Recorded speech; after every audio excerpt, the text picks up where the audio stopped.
Bismillahirrahmanirrahim. Assalamualaikum warahmatullahi wabarakatuh. Kelas 12 IPS. Ini adalah materi terakhir dalam semester genap. Materi yang akan saya jelaskan.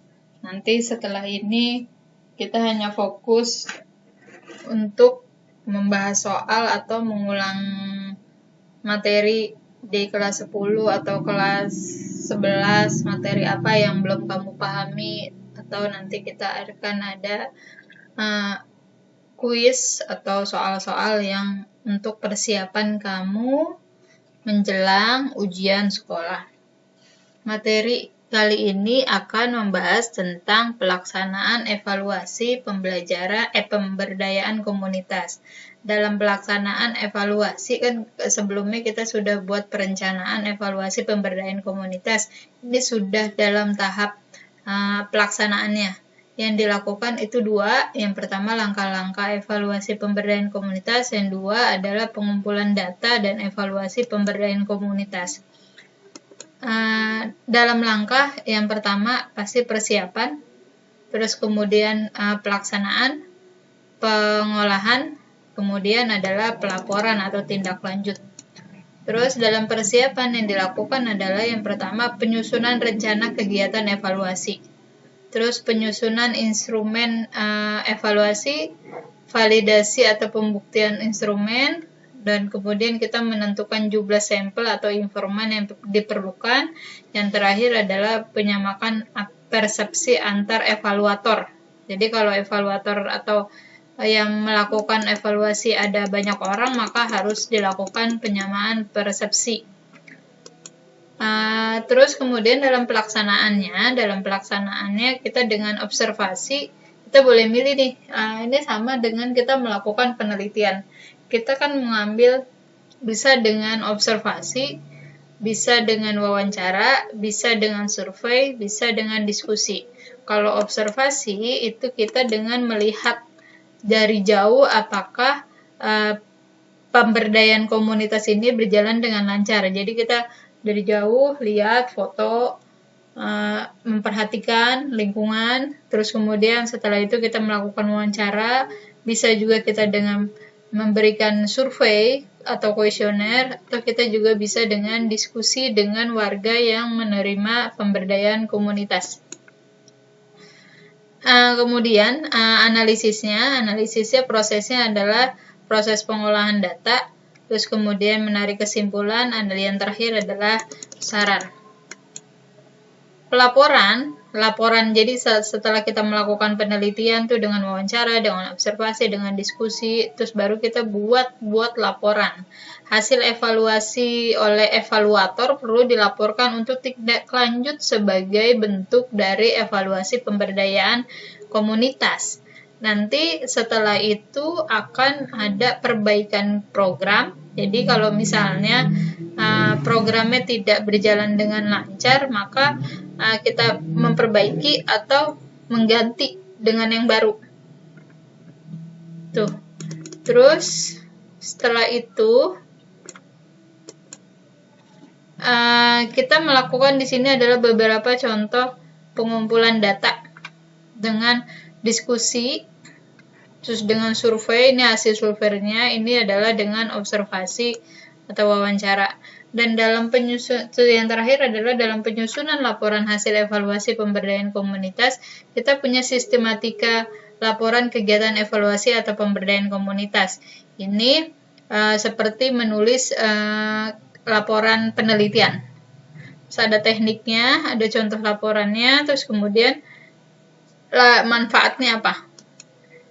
Dan ini adalah sistematika laporan kegiatan evaluasi pemberdayaan. Ada halaman judul, halaman pengesahan, ada kata pengantar, daftar isi, lampiran, terus kemudian ringkasan kegiatan evaluasi, pendahuluannya apa, tinjauan pustakanya di bab 2, bab 3 ada pelaksanaan, bab 4 ada hasil dan pembahasan evaluasi, bab 5 adalah kesimpulan dan saran, terakhir ada lampiran sama daftar pustaka.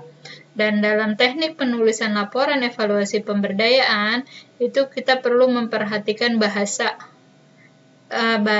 harus sesuai dengan bahasa Indonesia yang baik dan benar. notasi ilmiahnya tidak boleh salah. Terus penulisan daftar pustakanya juga harus sesuai dengan kaidah yang sudah diajarkan dan tata letak penulisan. Dan contoh laporan evaluasi pemberdayaan komunitas, kamu bisa ada salah satu contoh. Di sini sudah saya unduh ini. Sudah saya unduh. Ini adalah di sini adalah seperti laporan skripsi.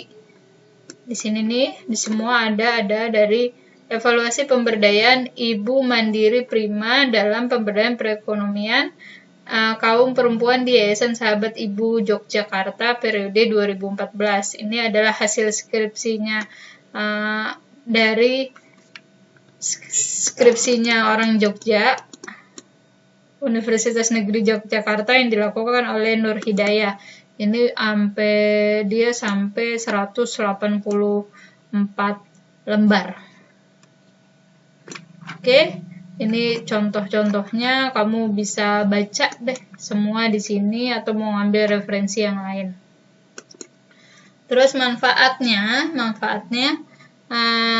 laporan ini dapat bermanfaat sebagai kegiatan program pemberdayaan, sebagai fasilitator pemberdayaan, sebagai pelaksana evaluasi pemberdayaan.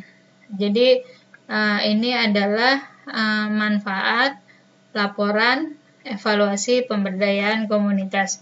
Untuk di pertemuan kali ini, Ibu mau kamu membaca, jadi kamu searchingnya dengan cara begini nih.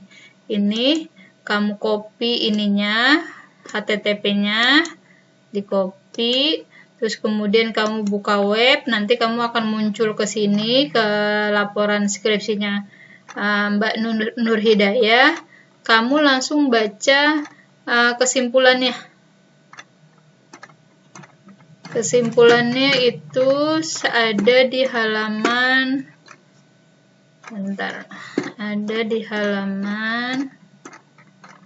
jadi kita mau lihat apakah yang dilakukan oleh Mbak Nur Hidayah, jadi evaluasi pemberdayaan komunitas yang dilakukan oleh Mbak Nur Hidayah ini berjalan lancar atau tidak.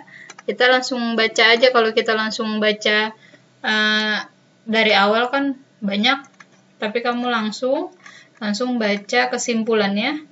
Ini di bab 5 di halaman 144, 145, 146, terus 147.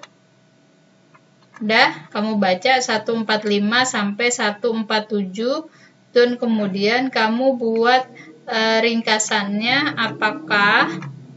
apakah evaluasi pemberdayaan komunitas yang dilakukan oleh Mbak Nur Hidayah ini di daerah Jogja ini berjalan dengan lancar.